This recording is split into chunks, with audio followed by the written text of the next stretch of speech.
Hello there, I'm Greg Haynes and welcome along to the Motorbike Racing Show. It's Sunday, the 28th of January 2024.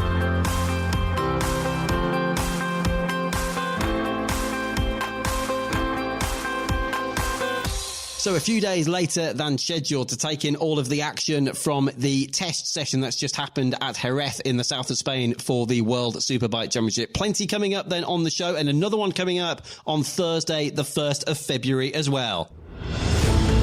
Please keep getting in touch with us. Greg Haynes TV on Twitter and on Instagram. You can also contact me on LinkedIn and also TalkingAwayPodcast at gmail.com for all of the emails.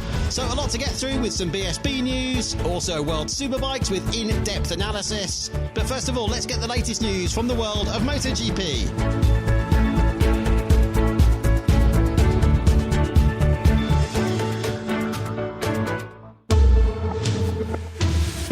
Trackhouse Racing has a lot to look forward to, says 1993 world champion Kevin Schwantz. The Stars and Stripes livery on the bikes of Miguel Oliveira and Raul Fernandez has received a very positive reception online, whereas the yellow colour scheme of VR46 appears to have been greeted with more of a mixed reaction. Alvaro Bautista says there's plenty of, quote, jealousy within Ducati. And he says it's going to be very interesting to see how other riders respond to having Marc Marquez in the family at Gresini. In the words of the double world Superbike champion, everyone will have a knife between their teeth. El Periodico in Spain has come out with two reports, one of them saying that the 18-year-old Fermin Aldeguer, who was third in Moto2 last year, has signed a contract with Ducati, which guarantees a spot in MotoGP for 2025. They're also running a story claiming that the Honda MotoGP bike is some 8 kilos lighter than this time last year, with an anonymous staff member claiming that had this been achieved sooner, they could have probably retained Marc Marquez. 2021 world champion Fabio Quartararo has been presented with the Légion d'Honneur, France's highest honour, by President Emmanuel Macron. Only two motorsport competitors have received it before. They are 4-time F1 world champion Alain Prost and 9-time world rally champion Sebastian Loeb. And here's a bit of drama. According to SF Gate in America, the owners of the legendary Laguna Seca circuit are being sued by neighbours who are complaining about too much noise and too much traffic in the area when events take place. A group addressing themselves as Highway 68 Coalition have filed a lawsuit against Monterey County, plus the Monterey County Board of Supervisors and Friends of Laguna Seca. Does it seem silly for somebody to complain about noise from a race circuit when you buy a house nearby? Or does the group have a point in their claims that track activity has increased, in their words, substantially over the past 2 years? I think that one might run for a while. And that's when good neighbours become good friends. It's all kicking off then over in Monterey, California. And it was certainly kicking off, and I was there for the Jerez 2-day World Superbike test of Wednesday and Thursday last week. Here's the latest action and the report from Dorna and WorldSBK.com's Anthony Nelson. It's been a tale of two halves inside of the Aruba IT Ducati garage. On one side, Nicola Bulliger has impressed again on day two on a qualifying tyre, becoming the only rider to drop into the 137s and beaten the lap record by nearly half a second. His other laps, mostly short runs in the mid to low 139s, also compared surprisingly well to teammate Alvaro Bautista, whose best lap of 139.5 may be somewhat deceptive. The Spaniard has added 6 kilos of ballast to the bike in Jerez to compensate for new weight rules and is still struggling physically while riding the bike. 81 laps later on Thursday, questions do still remain. As for the independent Ducatis, Andrea Iannone continued to impress with the 5th fastest time of the day, despite suffering a crash between turns 2 and 3. A late time attack by Sam Lowes also pushed him up to 7th overall, with 91 laps completed, more than anyone else on the day. Danilo Petrucci was the 4th and final Ducati inside the top 9, with the Barney Racing rider one of 12 to drop below the 139 mark. Day 2 also finally saw Michael Ruber-Rinaldi take to the track, with the Motocorsa Racing team opting to only use the 1 day from their allocation in getting the Italian rider up to speed. On to Yamaha, 3 riders inside of the top 10, And at the top of them all, Jonathan Rea, whose fastest lap put him second on the overall timing sheets. Beyond that, the Northern Irishman did a full 20-lap stint with consistent pace in the high 139s and low 140s. Teammate Andrea Locatelli didn't attempt a full race simulation, but did keep on working alongside new crew chief Tom O'Kane on his way to 10th in the standings. 2 places ahead of him was Remy Gardner on the sole GRT Yamaha bike, with Dominic Egerter once again sitting out due to a suspected viral infection. Here's a hoping we can see the number 77 back in Portimao. The quartet of Yamahas was completed by Philip Ertel, whose fastest lap put him just outside of the top 10 on only his second day with the GMT94 squad. For most of the day's running, there was only one non-Ducati or Yamaha rider in the top positions. And no surprise, that was Toprak Razgatlioglu, whose early 138.6 on a Q tyre was significantly faster than his best effort from the day before. That was enough for 4th position and a sign of progress from the BMWs on the softer compound. But Razgatlioglu actually wasn't the fastest BMW on Thursday. That would be one Scott Redding, whose late run on a Q tyre lifted him to 3rd overall. The final few minutes will have certainly instilled some confidence into the Bonovo team, not least with Garrett Gerloff's late effort also slotting him into the top 6 positions. Michael van der Mark was not able to set a fast lap in the closing minutes, ending the day 13th overall. Meanwhile, both test riders Sylvain Guintoli and Bradley Smith also continued to work throughout the day with approximately 60 laps apiece. On the Kawasaki front, Alex Lowes was able to complete significantly more laps on Thursday after feeling unwell on Wednesday morning, with the number 22 doing several 8 to 10 lap runs and working on race pace. Axel Bassani actually completed a full 20 lap stint in the early afternoon, one of his first long runs on the ZX-10RR. That Kawasaki trio was completed by Tito Rabat, who reportedly ran out of fuel twice during the day and yet still somehow completed 71 time laps. The final manufacturer was perhaps also the most worrying one in Jerez, with neither Xavi Vierge nor Iker Lecuona seemingly satisfied with the performance of the new Fireblade. At the back end of the timing sheets over 1 lap and with frustrated gestures in the garage, are Honda in trouble in these early stages? It would be wise not to answer that question, at least until Portimao. 13 Supersport riders also took to the track over both days, with several of them jumping onto their respective machines for the first time this season. But it was 2 regulars who set the tone on Thursday, with Stefano Manzi and Can Onju half a step above the rest over 1 lap. Adrian Huertas on the Aruba IT Ducati and Bahatin Sofoglu on the MV Agusta made it 4 different manufacturers at the top end of the time sheets. And that's all from Jerez, but testing resumes at Portimao in just 4 days' time. Stay tuned for more from Portugal. Thanks very much indeed to Anthony the Admiral Nelson. Thank the Lord then, Lord Nelson, boom boom, for that report. Thank you very much. And of course, since that's been recorded as well, it's now just 1 day away until the Portimao test. That's Monday, and then a second day there on Tuesday. And a load of Ducati MotoGP riders, pretty much all of them on V4 Panigale R Superbike. So watch out for that. Marquez, Martin, Bastianini, the whole lot of them are all going to be there. Morbidelli as well on Ducati bikes. That will be spectacular, as well as pretty much the whole World Superbike field. Bradley Ray will be in Portimao as well this coming week. That's his first test of 2024. And as Anthony has said also in the full report, if you go online on the videos on the World Superbike YouTube channel and also worldsbk.com as well, the Jerez test was one of 3 two-day tests ahead of the season. 1 coming up in Portimao, and then, of course, the Australia test on the Monday and Tuesday before the race weekend there. So, Supersport, I have to say, Huertas is looking superb. You can really see the focus in the eyes, and I've got a feeling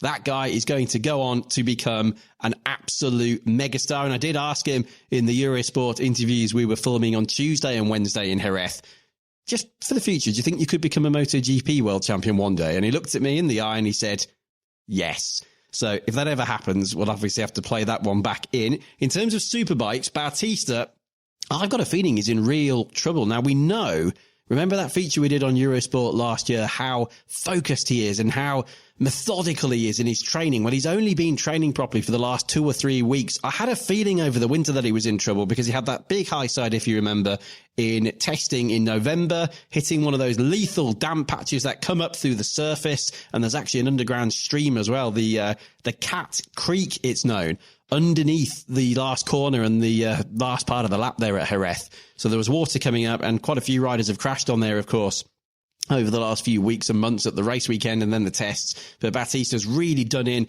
his shoulder, but also his neck. And you'll hear in the interview coming up in a minute, we refer to his shoulder, but it's really the neck that is the big problem. Now, how's that affected him in training? You can clearly see he's put a little bit of weight on. There's no doubt about that, and he said he has. However, the more weight Batista has on, the better it is, in the sense he has to then put less on the bike itself. So how much of that is because he hasn't been training? How much of that is because he's trying to build up a little bit of muscle to put less weight on the bikes for these minimum combined weight rules that are coming in, of course, for 2024. So that's Ducati. As Anthony said there, Honda seem to be, these weren't his words, but they are mine, in a right mess with their new bike. Lecuona and Vierge traditionally going different directions for development.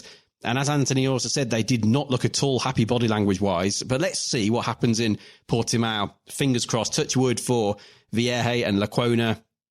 With Jose Ascamas, the new team principal there, who I spoke to the other day, that things will improve. But when I was chatting with Jose, who's a great guy, by the way, he's come in from Honda's MotoGP project, I said, what's actually changed on the bike for this season? And with the greatest respect, he basically just listed all the parts of a motorbike. He said a swing arm, the engine, the aerodynamics, electronics, pretty much everything. So let's really hope that Honda can make a big improvement. Kawasaki, I think they're going to benefit probably most from the engine changes. That's what Alex Lowe's was telling me at the end of last season. I'm a bit worried about Bassani, though, because we know the Kawasaki's not the best package on the grid at the moment. And of course, it's new to him as well, coming off a Ducati. So I get a feeling it's going to be a damage limitation season for the young Italian, who, of course, has been on the podium and even challenged for victories last season a couple of times on a moto course of Ducati. He's now Alex Lowe's teammate at Kawasaki.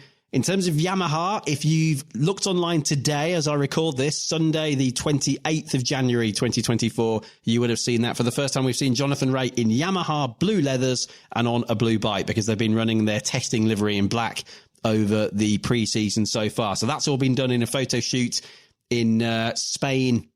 Today, they went to Seville for that, so they'll be out on track in their full blue livery now from Portimao onwards. Locatelli and Jonathan Rea. I had a chat with Chaz Davis. He was trackside in Jerez. He said Jonathan looks fine, but he thinks he can get more out of the bike, but that's to be expected. It's still very, very early days.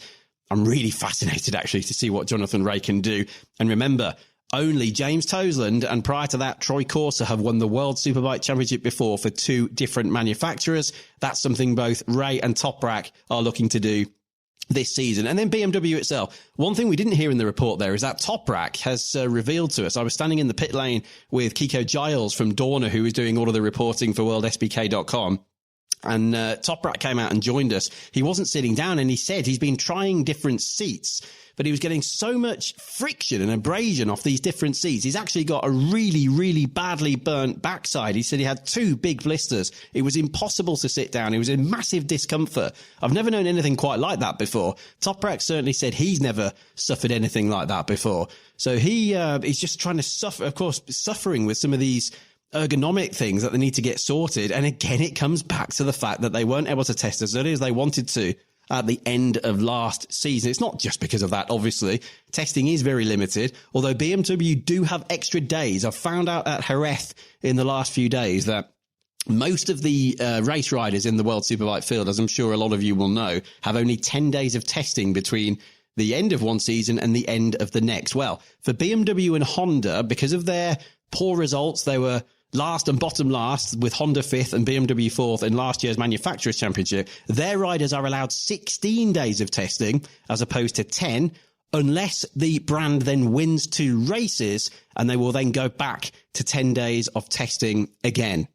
So let's see what happens there. It was certainly handbags at dawn for Van der Mark and Redding when they were doing qualifying simulation runs on Thursday afternoon. I've seen pictures captured by somebody at the last corner of, they thought, Redding dive-bombing Van der Mark up the inside, although Redding claims that he'd actually gone through on Van der Mark at the previous corner, the rapid right-hander of Ferrari corner, can you believe? And he said then Van der Mark tried to come back around the outside.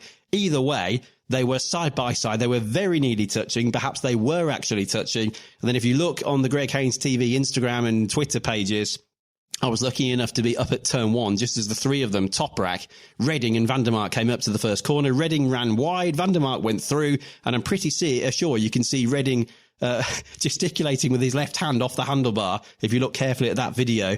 as Van der Mark goes through. But I know Van der Mark was absolutely furious, apparently, when he came back into the garage. I think they're laughing about it now, but Van der Mark was really not happy, and some pretty honest words there exchanged between both of them, if you look at the reports online. So there is so much to look forward to. I caught up on Friday. I went back to the circuit the day after the test had finished. There were loads of bikes there, another full day of testing and track days. And one of the men running a track day was former world superbike racer Sylvain Barrier. I got 14 and a half minutes with Sylvain to chat about what he thinks might happen in 2024. And I began by asking him what his general feelings were looking at testing so far. Like really impressed by how he did ride. I don't know if he did use Q tires or SCX or whatever. Doesn't matter because he did do the lap time. This is the more important. And no, everything is quite close because even Johnny on his new R1 of Crescent, yeah, he did do a good job. I did see him in his box, and he was like really focused. He liked the bike. I did speak with him. He's really happy where he is. I did see also Toprak where I did speak with him, and he was really happy with how the thing is going. Now, for sure they will get in there. This is no question, because they have one of the best rider in the world, and they like BMW like that. Then they will push to go the higher they can, and they deserve, because for so many years they did try, but nothing did happen, even in World Endurance. It will be quite great to push this forward. Ducati, they are just crazy fast. Every Ducati is like, when you look at it, it's like MotoGP. They are like all the Ducati, like almost all together. Bautista, I think, is still suffered with his shoulder now, and also with the weight they have now in his bike is not helping also to go forward. They did. It was really good. The Gardner also was quite really consistent, and also in the back.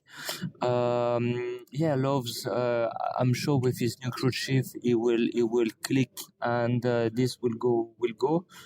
Scott, I did speak with Scott this morning actually, because he was doing some weight thing with the bike and everything, and he said they did have a new fairing and make a massive big difference, and he tried to say this for 2 years, and they didn't really listen. And I'm sure where he is now is a much more happy person, a much more happy rider. He gets this family trust back than he did lost it this last 2 years. More happy, and happy rider, fast rider.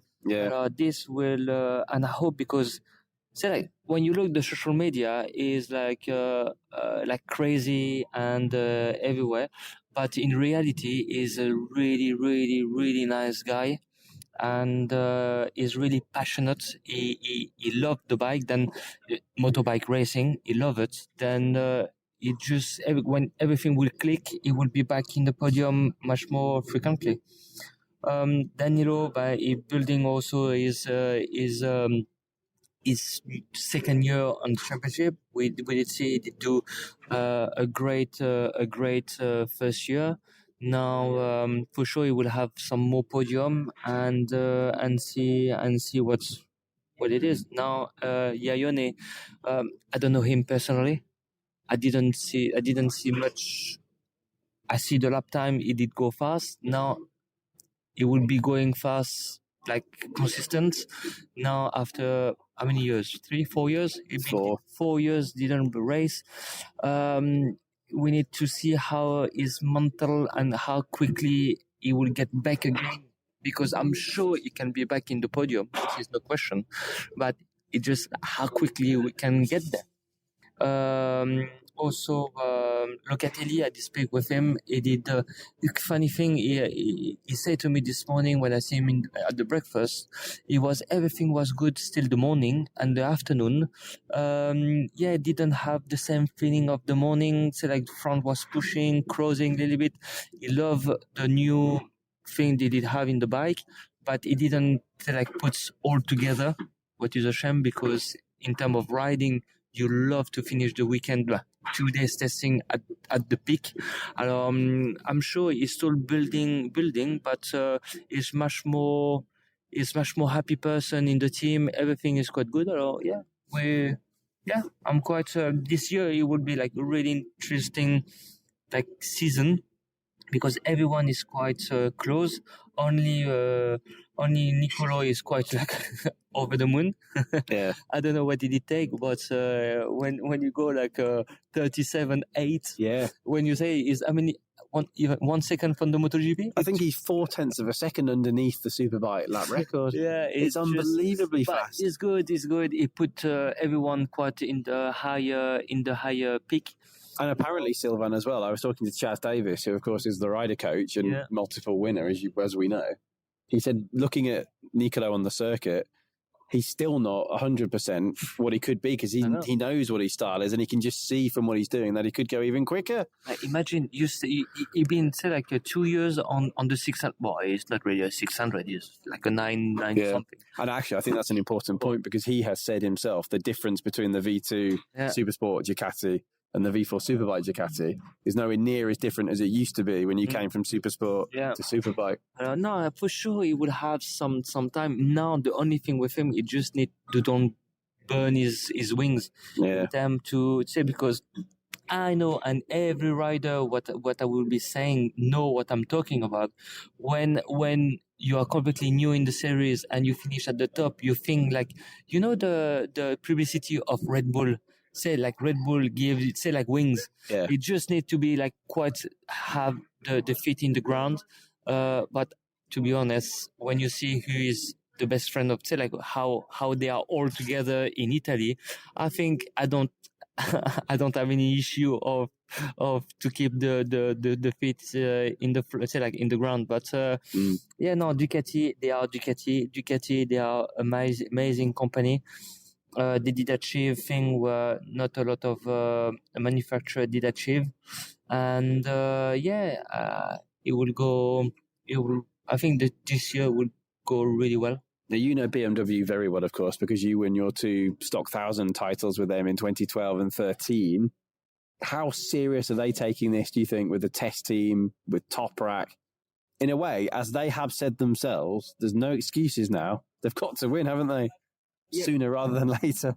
I agree, but when the last time when they was at the front, it was when Melandri and Chas was with Colbert.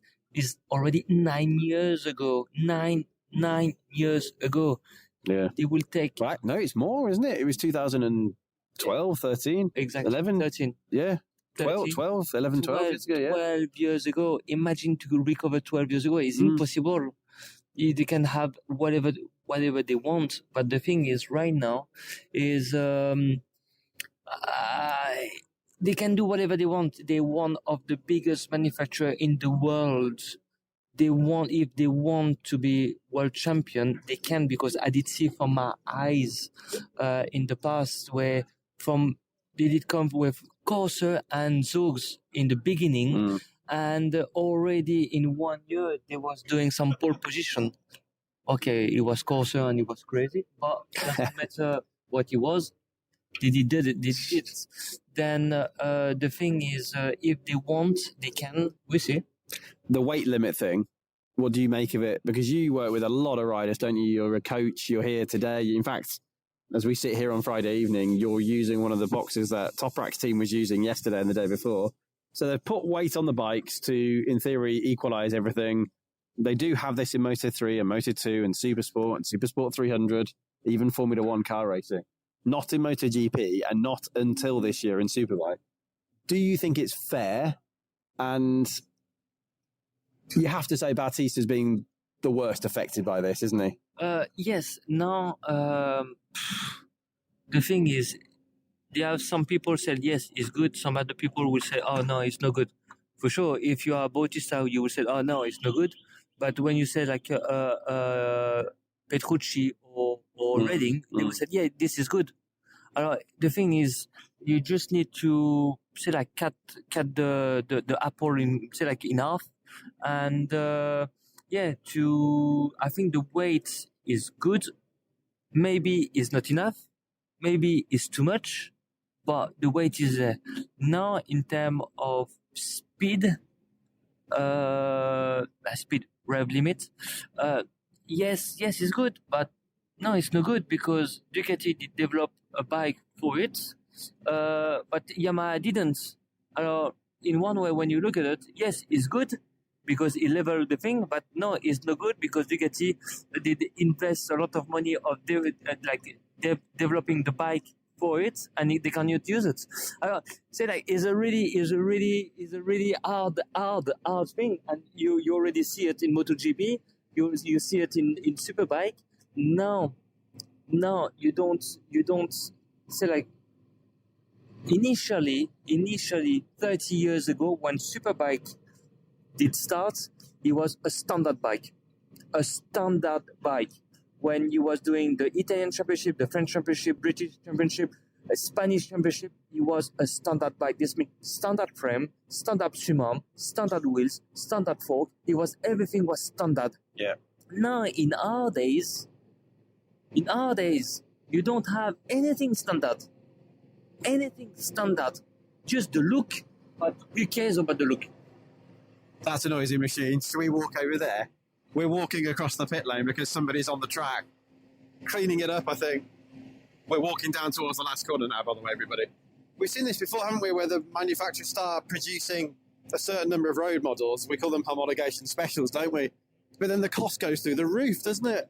But that's why, and I'm still thinking, the best thing what they did start to do was the Evo class. I don't know if you remember the Evo class. Was the chassis of Superbike, but the engine of production and the electronic of production. This means the kit version. This was starting to be good, but for one reason, I think it was at the past was Kawasaki and other manufacturer was pushing to this to don't happen because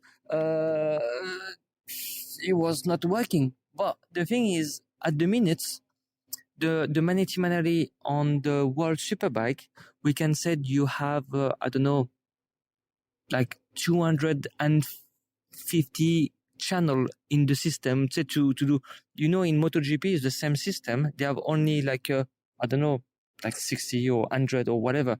Then this means here in Superbike is much more open. They can do more stuff on Superbike than they can do on MotoGP. It is normal. I always think that. Even when you look at the tyre technology and there are less advanced electronics in MotoGP, the pinnacle, the prototype Grand Prix class than there are in World Superbikes. It does seem a bit strange. That's why, for me, World Superbike is a thing to go in MotoGP. Is a series in the past. Why the two brothers Flamini. See, we are showing our age. It's just terrible, isn't it? 34 and 35. And the thing is Flamini did build Superbike because it was impossible at the time to go in MotoGP because the cost of MotoGP. Now Superbike was to go in almost standard and everybody was able to go in Superbike. Now, if you don't have 3 or 5 or 6 million, it's not even thinking to go in Superbike. No, motorbike racing, especially Superbike, it would be like talent is the talent of the rider and not who you have in the box and who set the bike off. This is one of the biggest issue. Having said all that, we do have a great season coming up, I think. Do you? It's very unpredictable. There's a lot of people who could finish on the podium. Sylvain, what do you think? Over the course of the whole season, 36 races, is Battista still the favourite, assuming his shoulder's going to be okay? It's all depend of his shoulder, but I think in his same box, he have a really big, I can say, Challenger. big challenger revival and Opponent. We see how the thing go. So it's interesting. So we're all talking about Jonathan Renner, Yamaha, what can Locatelli do? Toprak on a BMW, what can Redding do in the other team? It might be Nicolo Bulega on the other side of the Ducati garage, who is the biggest threat. How you see how you ride, I think he give the tones of, say, like how the youth can go. Sylvain, thank you very much. Good to see you. Thank you. Well, some more Ducati news I can get for you now as well. A little bit on Andrea Iannone. He reckons he was the fastest rider at the test because he actually didn't use a qualifying tyre. He used the SCX. Remember, the qualifying tyre has the purple markings. The X is the red markings, and that stays the same for this season as well. So watch out for Iannone. Had a chat the other day with Giovanni Krupi, who is, of course, a very, very highly rated crew chief. He's worked with Scott Redding, Shaky Byrne, memorably for all those BSB titles in his Ducati days, and Checker and many, many others in the past. And he said, yes, we are getting there with Sam Lowes. We're not quite there yet, but we are getting there. Well, that's to be expected, really. It's those finite touches, isn't it, that will make the difference. Also had a lovely dinner, I have to say, on Friday night in Jerez with Gordon Ritchie, former MCN journo, and he's done a load of other stuff. He's writing for Bike Sport News now. And then we were joined in the hotel there in Jerez by Christophe Guillot for the last hour or so. We had a drink in the bar. And I have to say, the one thing I took from that was the poignancy of the tears. Christophe was close to tears because we were talking about the late, great Anthony Gobert, who used to race for him at GMT 94. So please send in all your best Gobert memories as well, because we have, of course, lost Anthony recently, and a very big loss to motorcycle racing indeed. An incredible, incredible talent, but obviously a flawed man.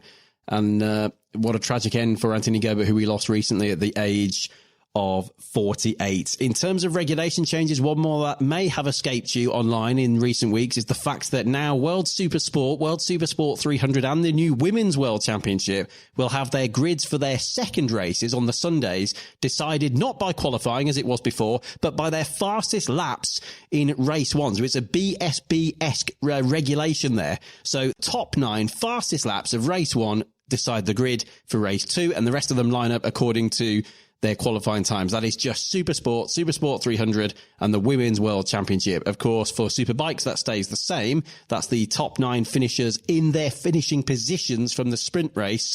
That decides their grid positions for race 2. But for those other categories, it's going to go on fastest laps. And that signals our first ever soap opera moment of the week, and I think it's a pretty easy one, isn't it, this week? It's clearly the handbags at dawn between Scott Redding and Michael van der Mark for running into each other and almost crashing on track, not even in a practice session, but in a test session at Jerez the other day. I think Redding sort of saw the funny side of it, but van der Mark was absolutely furious. So thank you very much, boys. The fireworks have started early. That was van der Mark and Redding contributing to our first ever Motorbike Racing Show soap opera moment of the week.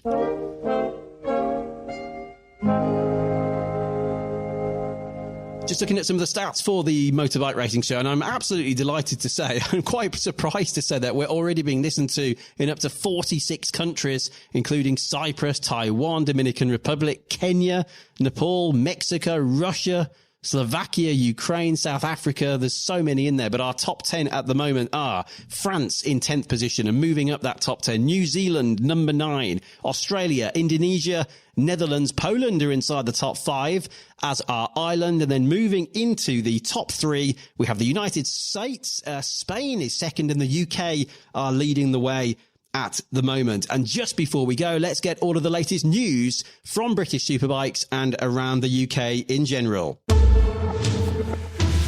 Tom Neve has joined GR Motorsport for a 2-bike team alongside Storm Stacey in British Superbikes. It's GR Motorsport's 29th season in the BSB paddock, with Neve saying, "Brent Gladwin approached me at the end of last year and I grabbed the opportunity with both hands." Jamie Vansick-Kelruss steps up to BSB as well, with Tag Racing becoming teammate to Fraser Rogers. Now 26, Dutchman Vansick-Kelruss raced to a memorable British Supersport win at Donington Park last year and eventually 5th in the championship after bouncing back from cancer treatment in 2022. Louis Vallely is also into BSB full-time with MP Motorcycles. He made his BSB debut with Rapid CDH Racing halfway through last year. At the moment, he's best known for his exploits in the now-defunct British Junior Superstock Championship. Joe Francis returns to British Supersport, joining Gino Ria's Ready for Racing, supported by Vision Team, riding a Ducati Panigale V2, supported by Moto Rapido, who of course won the 2023 title with Ben Curry. And over in Moto2, with a former BSB star, 2 wins is not enough, says Jake Dixon. My goals for 2024 are to keep improving on myself and keep getting better each year. 2 wins in 2023 was great, but that's not enough. The work doesn't stop there. Dixon was 4th overall last year, behind Pedro Acosta, the world champion, Tony Arbolino and Fermin Aldeguer, with 2 superb victories for the Englishman at Assen and Barcelona. He scored a total of 5 podiums during the year, although that was 1 less than the 6 he notched up in 2022. Thanks very much indeed for listening. The Motorbike Racing Show will be back this Thursday, the 1st of February. Please follow us on Spotify, Apple Podcasts, or whichever your favourite platform may be. And on social media, it's Greg Haynes TV.